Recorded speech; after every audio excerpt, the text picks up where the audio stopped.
I'm Dr. True. Tonight we're going to do the fourth part of my series on anti-aging. It is on hormone therapy. Anti-aging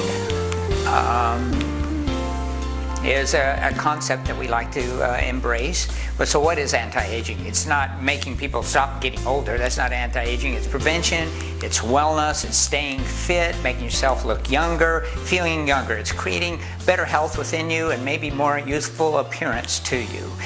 Some people say, yeah, anti-aging, well, I plan on living forever. And so far, so good. But it's really more than that. Anti-aging, let's talk about what it means. Really, anti-aging means that we're trying to do stuff that will decrease the degenerative processes that cause the appearance of older age. You know, as we get older, we all go through a little wear and tear process in our bodies. We call this the aging process. And anti-aging concepts try to slow this process and maybe even reverse it. What kind of degenerative process are we talking about? Well, externally, we see all kinds of things that happen to us as we get older. We get changes in our face, the skin gets older, there's body changes. We all know about those. Fat distribution is different. Our muscle tone is not as good as it used to be. And our vitality kind of goes down in performance. Those are things that happen as we get older that we can see on the outside. But what about things that you can't see, things that happen on the inside? As we get older, things do happen. Things in the brain, your heart, your blood vessels. We have changes in the bones. Degeneration of the bones happens as you get older. And the muscles, they're not as strong. Fat distribution is differently. Basically, your quality of life tends to go down. Well, we want to try to change those things. We look at anti-aging just like we do anything else in medicine. We try to discuss what are your concerns first. We want to find out what's bothering you, what are your concerns about anti-aging. We try to evaluate the problem and see if there's some way we can determine if there's something we can do. We create a diagnosis, we formulate a plan, and then we want to implement some sort of a plan of action so that we can help you. And then you always need a maintenance program because the aging process continues to happen, of course. So what are your individual concerns? Are you concerned about something with your face, aging in your face or your body, maybe your weight, maybe a hormonal issue, or something about your health? Because our goal is to try to enhance your natural beauty both on the inside and the outside. As I said, this is the fourth part of a 5-part series on anti-aging. This is on hormone vitality, or in other words, what can you do to make sure your hormone levels are appropriate as you get older? Well, prevention is not something new. This has been going on for years. I mean, back even when Hippocrates was around 2,500 years ago. He even said prevention is the best thing because really it's almost impossible to cure anybody of a problem, and it's really almost impossible to relieve pain. But that was way back when. They thought of prevention even then. Well, our goal is to try to help you to live happier, live a healthier, longer life, but I want to live a longer life with quality, right? So that's what we try to do with anti-aging concepts. So today we're going to talk about hormone therapy for men and for women. Specifically, we're going to talk about bioidentical hormone therapy, which is a type of therapy that I think is probably one of the best types of therapy for women and men. I've been doing hormone therapy for years, and this is probably the best system that I have seen. Primarily hormone pellets we do, but we also do creams and pills, injections, and we're going to talk about all those things. Well, we're talking about those milestones in our life, the pauses. We're talking about menopause, and of course we're talking about the male thing too, the andropause. Females, once their ovaries stop functioning, they go through menopause. And the male, of course, although his testicles may be still producing some testosterone, it does decrease. And the reality is that in everybody, hormones do decrease. As we get older, you can see on this time chart, estrogen, progesterone, testosterone, human growth hormone dihydroepiandrosterone, that's called, otherwise called DHEA, melatonin, all those hormones decrease. And we could add on to this thyroid hormone too. Many times decreases as we get older. Now you notice that there's a precipitous fall for estrogen and progesterone around 40 to 50 years old. Well, that's the normal time of menopause for women. And that's the point of time where really symptoms, external symptoms really appear. Some of the needs of a female for hormones are estrogen, testosterone. They need to have that. Even though they're in menopause, I still think it's a good idea. And you're going to see why they need that throughout this little talk that we're going to have. Thyroid hormone does tend to fall down as you get older. And there are different ways that we can evaluate that. And I feel that that is part of a complete hormone balance that I try to achieve whenever I do hormone therapy. That includes progesterone, DHEA, and melatonin. I don't really deal that much with growth hormone, to be quite frank. That's sort of a minimal part of hormone therapy, in my opinion. The other ones are really the most important ones that you want to really supplement.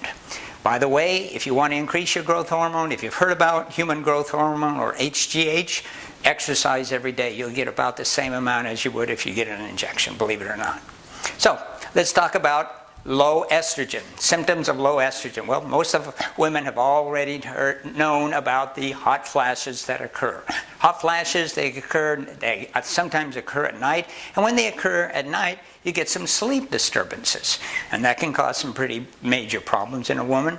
But fatigue, fatigue is something people don't always realize. They get very tired when they have low hormone levels. Anxiety, symptoms we see. Another symptom we see is anxiety. People get irritated. Anxiety, depression, moodiness, irritability, even some bloating and apathy and malaise. All those can be symptoms associated with a decrease in estrogen. Other things are memory lapse. One of the things that I think is very important is estrogen for memory. If you have low estrogen, you just don't think as well. Believe it or not, that happens in a male too. Females and males, they both need a little estrogen for a good thought process, for cognition. Foggy thinking is associated with decreased estrogen and a decrease in testosterone too. Other things that you might see is a urinary problem, urinary frequency. You have to go to the bathroom more often, or maybe even incontinence. You lose urine when you cough or sneeze, and that might be because you have lack of estrogen. You need estrogen to estrogenize the bladder. You need estrogen to estrogenize the vagina to make it more youthful, healthier tissue. Otherwise, this thing called atrophy occurs, and the linings get very thin, and it doesn't support the needed support for the urine like it did before, and incontinence happens as a result of that. Many times we can just treat incontinence with just hormone therapy.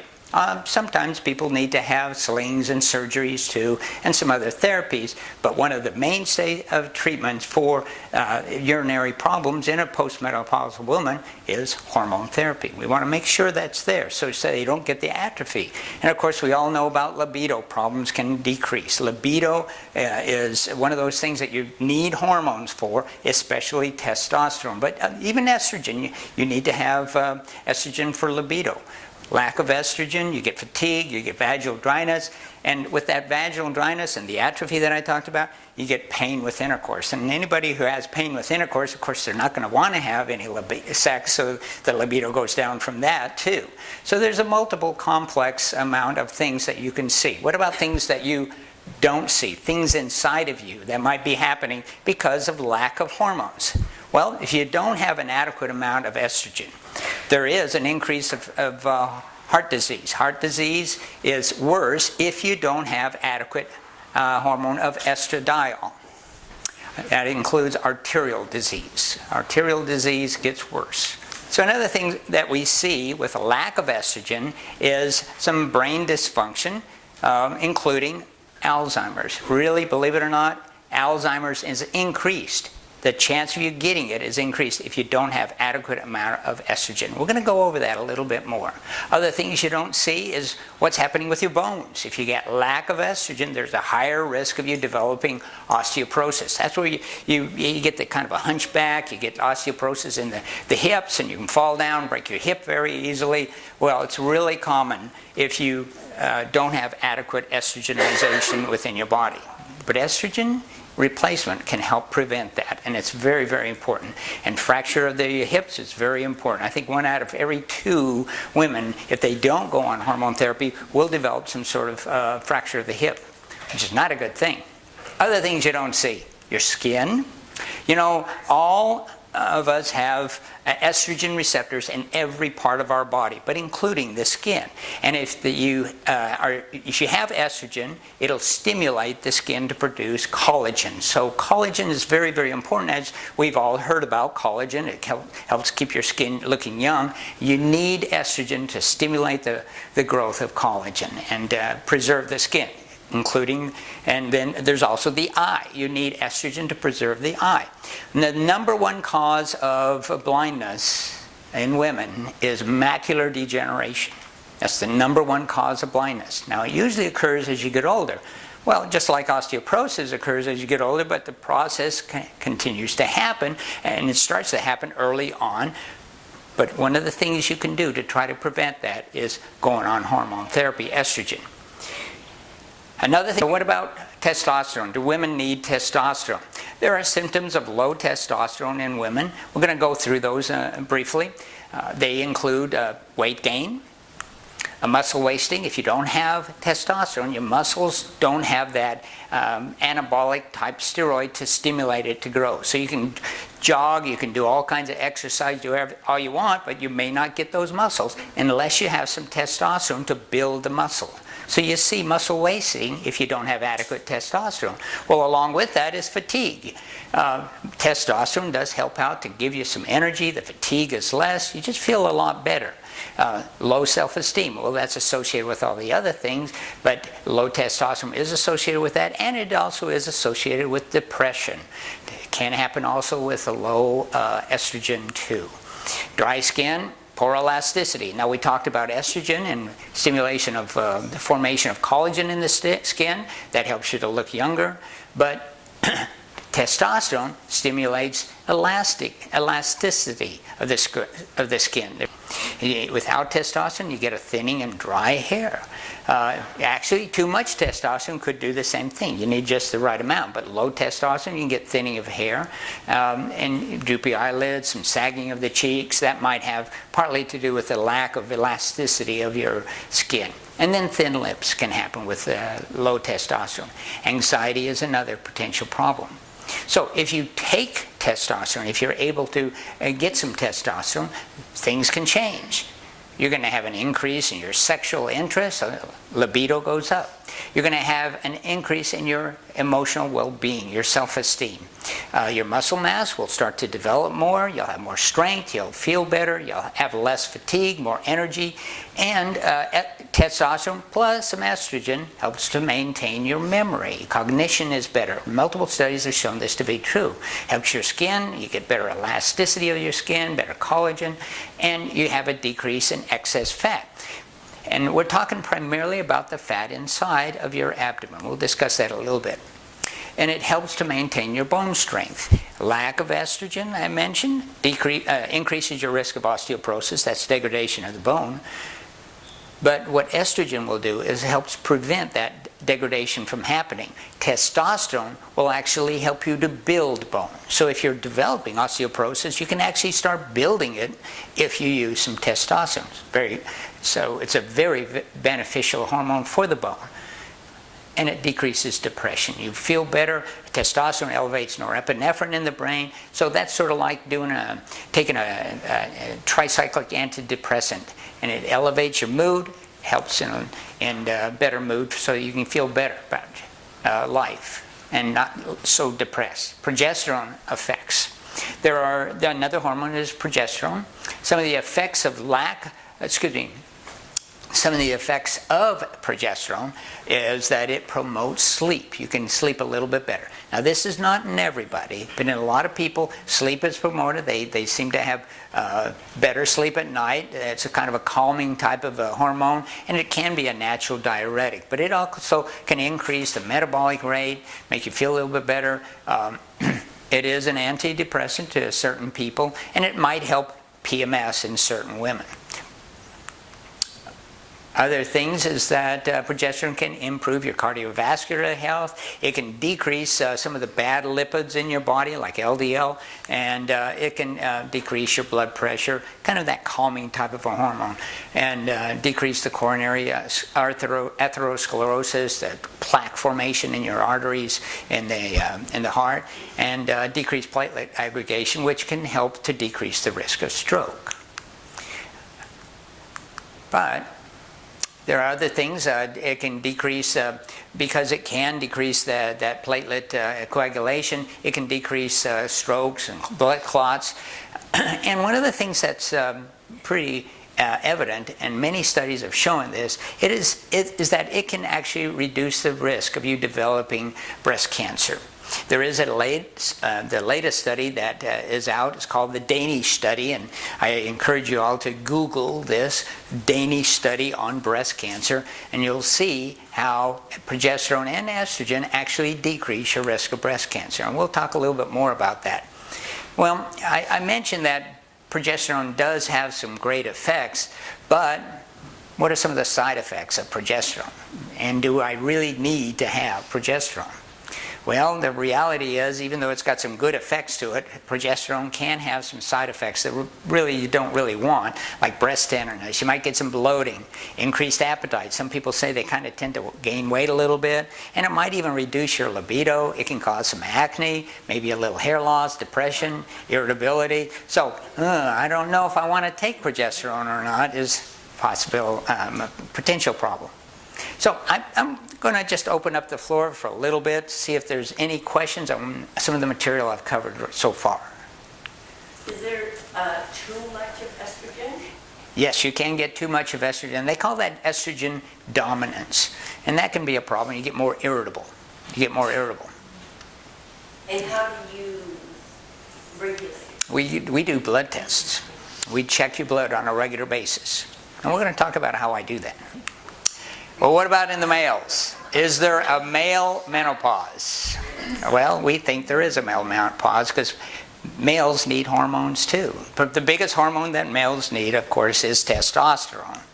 But they also need that dihydroepiandrosterone, that DHEA. They need some melatonin. And believe it or not, they need a little estrogen too, because it helps you to think. Estrogen is very important for the mind, for the memory. Of course, they need some thyroid hormone too, but most of the thyroid hormone problems occur in women. When men just don't get that much thyroid deficiencies, but it can happen occasionally. And then notice, itty bitty print, they need a little growth hormone. As mentioned, I really don't deal too much with growth hormone. I feel that if people want to increase their growth hormone, it's very easy to do. All you have to do is just do a little exercise. What are some of the symptoms of low testosterone in men? Well, fatigue, they're all very similar symptoms as in women. Fatigue, loss of motivation, they just don't feel like doing anything, they might be kind of irritable. Depression is a big thing, and the decrease in memory, the memory lapse, they get that foggy thinking too, just like in a woman. And of course, the big one is loss of libido and performance, erectile dysfunction.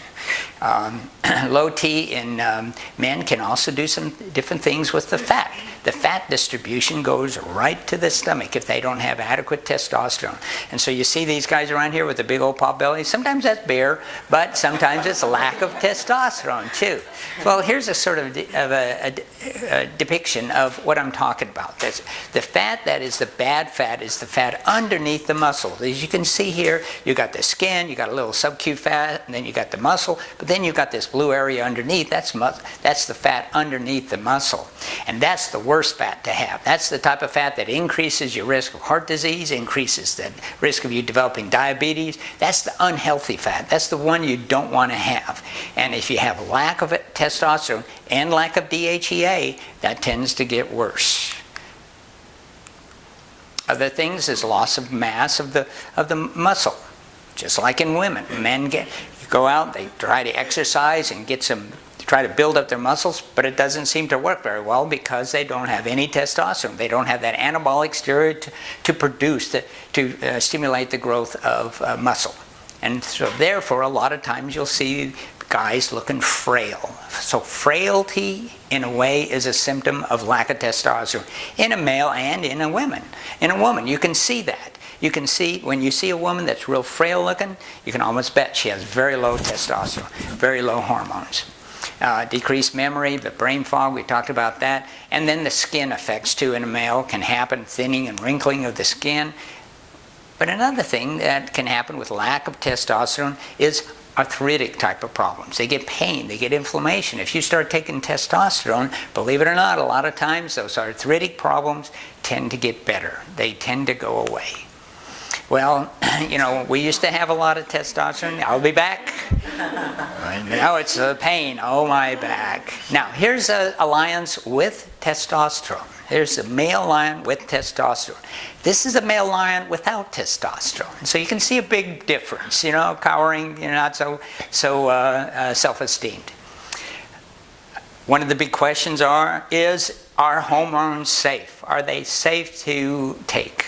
Because it's in the news nowadays. You know, everybody's worried. Well, is it going to cause cancer? Is it going to cause breast cancer, prostate cancer? What is it going to do to my heart? I really think everybody needs to feel comfortable with taking hormone therapy if they look at the actual data. So that's what we're going to go through a little bit. Well, this is kind of a risk of testosterone. You might get in traffic accidents, but there's other symptoms of... now, let's talk about excessive amount of testosterone. You might get some weight gain, but weight gain can be secondary to the muscles building up, and that's good. If you got bigger muscles, then you're going to look better, and that's okay to have that kind of weight gain. But at the same time, if you have more muscles, it's going to chew at the fat. You're going to lose fat weight. So that's a good thing. You might have hair loss or unwanted hair growth. That's all possibilities. These are side effects that can happen with too much or too little testosterone. Facial hair, you get stimulation in acne, you get stimulation of the sebum. That can happen just like you were when you were a teenager. However, if you get the dose just right, usually that's not a major concern. It can happen. Agitation and anger if you get way too high a dose of testosterone. Once again, you just got to get the dose just right for males and females. And if it gets way too high, they both can have a lot of anxiety, irritability, and here's depression. So we said lack of testosterone causes depression, but too much can cause depression too. You have to titrate it just right. And then too much can cause fatigue. And once again, too little causes fatigue, too much can cause fatigue. You have to be very careful. And hypoglycemia and sugar cravings, so you can have some other weight gain issues and insulin resistance. We'll talk a little bit more about that. So there is documented safety of the use of testosterone in women. A review of the literature in this article said that the predominant data shows that low-dose testosterone use is safe in regards to the breast and the endometrium in a woman, and there are no adverse cardiovascular effects. Therefore, their conclusion is the same as what most other studies have said, and that is testosterone use in women is safe. So that's a good hormone. So you can take testosterone. Well, what about breast cancer? Can you take estrogen and not have an increased risk of breast cancer? It's a big concern. We've heard about this in the news. A lot of women are afraid of taking hormones because they said, well, that causes breast cancer. I heard about it on the news. Well, let's talk about that. This is the study that all that talk came from. It's called a WHI study, that's an abbreviation for Women's Health Initiative. You know, it came out in 2002. Well, what this study did is it wanted to find out, are hormones safe? And it was conducted by some people who were primarily PhDs. There weren't very many doctors actually contributing to this study. So they had two groups of women, basically. One used estrogen. Their estrogen was permanent. And one was a progesterone. It happened to be a synthetic progesterone called Progestin, or medroxyprogesterone. Then the other group of women was estrogen alone. And then, of course, they had the placebo group. They had those people who used nothing. they screened for symptoms. In order to get people to sign on to the study, they had to screen for symptoms. So they screened about 140,000 women to find a certain number of women to be able to do this program, because they couldn't have any symptoms. The women couldn't have hot flashes, because if they had hot flashes, and then the women would know that, oh well, if they had hot flashes and they took one of the two types of hormones, A or B, and one of the hormones did away with the hot flashes and the other one didn't, they'd say, well, I'm taking the estrogen. They would know. And this was supposed to be one of those double-blind studies where they couldn't know. Nobody can know. The researchers couldn't know what was going on with A or B. The patients weren't supposed to know what was going on. Nobody was supposed to know what was going on, so it could be a very well double-blinded study.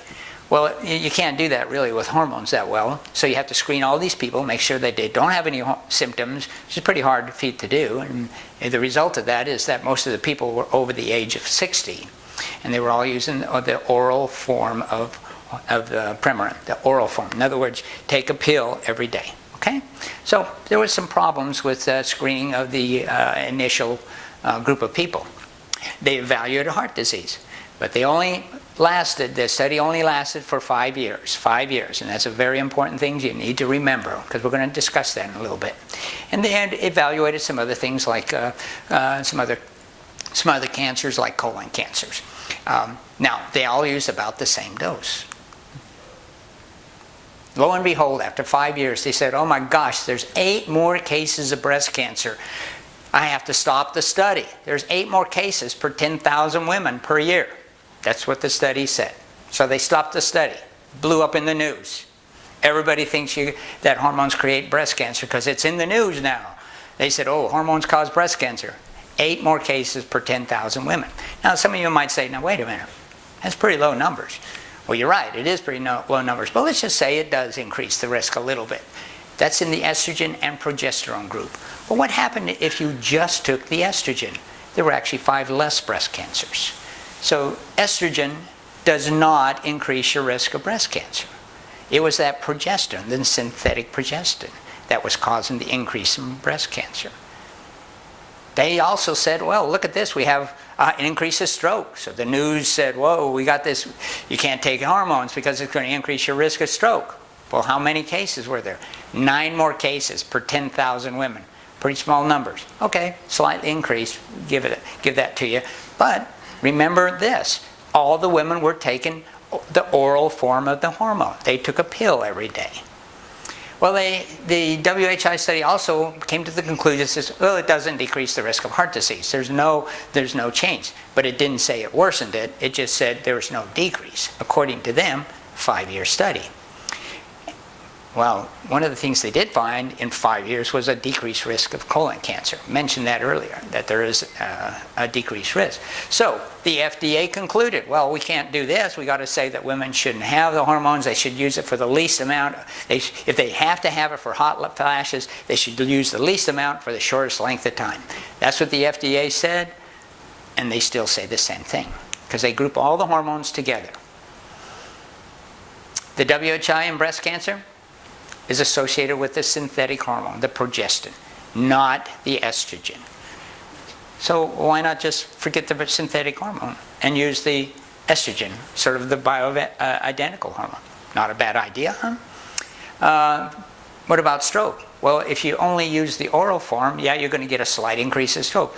But if you use the transdermal form through the skin, guess what? There's no increase of stroke. So it's a big difference. And if you look at the studies that go 10 to 30 years out, there is a decreased risk of heart disease. Wow. There were a lot of problems associated with the WHI that are very inappropriate problems, and including the fact that it only lasted about 5 years. You need to have a study that goes 10 to 30 years. One of the nice things was there was a significant decreased risk of colon cancer. So let's discuss this a little bit more and kind of divide this up. the synthetic hormones versus the bioidentical hormones. The synthetic hormones are things like, make it a little bit clearer, there's progesterone. Specifically, the progesterone they used was medroxyprogesterone. And it was combined with an estrogen. Premarin was the hormone it was combined with in the form of something called a Prempro. They also use the estrogen alone, though, remember that. But the WHI found an increase in breast cancer when you added the synthetic progesterone with it. And it was given orally, which increased the risk of stroke, which we know nowadays happens. Well, let's talk about bioidenticals. And these are the reasons, some of the reasons why I like to use the bioidenticals. You use the natural ones like progesterone, you use estrogen, testosterone, all the hormones that a young woman would have. You don't see a whole lot of young women walking around with breast cancer or problems. Well, you put the hormones that into your body that the young woman has. They're bioidentically the same, something like progesterone. They're not the synthetics. But you know what? The WHI study did not include anybody with bioidentical hormones. So the conclusion of the FDA to say that all hormones are bad is totally false. There's no rationale to doing that, but that's what the FDA did. But they really didn't even just study the bioidenticals. But a lot of people did study it, and they found that there was no difference in the risk of breast cancer with the bioidentical. It was the same risk if you took it or you didn't take it, equal risk. And if you gave it through the skin, there was no increased risk of stroke. There's no change. Well, a lot of people, they did these studies. They came out with a totally different conclusion than the people of the WHI. WHI came out in 2002. Here's one study. Came out in 2004. In the final analysis of the estrogen-only arm of the WHI, there was no increase in the risk of breast cancer or heart disease. There was a decreased risk in hip fractures, 35% decrease in diabetes, 60% decrease in urinary sepsis, and this leads to a significant decrease in all-case mortality. But the point is, there was nothing bad. It was all good stuff. The fear of breast cancer, though, is a big problem. The fear is the strongest factor limiting postmenopausal hormonal use. When the WHI study came out, all these women stopped taking their hormones. And then they developed other things like osteoporosis. The increased risk of osteoporosis occurred at that time. And then we started wondering, well, was this the right thing to do or not? The most powerful study to date, though, definitively demonstrated that estrogen does not cause an increased risk of breast cancer. And that was the WHI study. It showed that there was no increase if you just use estrogen. There were 5 less breast cancers. The increased risk was associated only with taking the progesterone, Provera, and not the estrogen. So what we do with the bioidenticals, we use transdermal. We go through the skin, and that avoids going through the liver. And what happens when you don't go through the liver, you don't get a change in the clotting factors, and therefore you don't get that increase in stroke. And there's no increase in stroke or venous thrombosis when estradiol is given transdermally. And this is from the guru, Dr. Spiroff, who wrote the book on it. And here's a very nice graph that shows transdermal use of estrogen. You have a relative risk of stroke of 1. That's the normal risk. So there's no increased risk. It's 1. All the other ones, the oral forms, do increase your risk of stroke. So we like to transfer anybody who's been on pills to the creams or pellets, some sort of bioidentical type of hormone.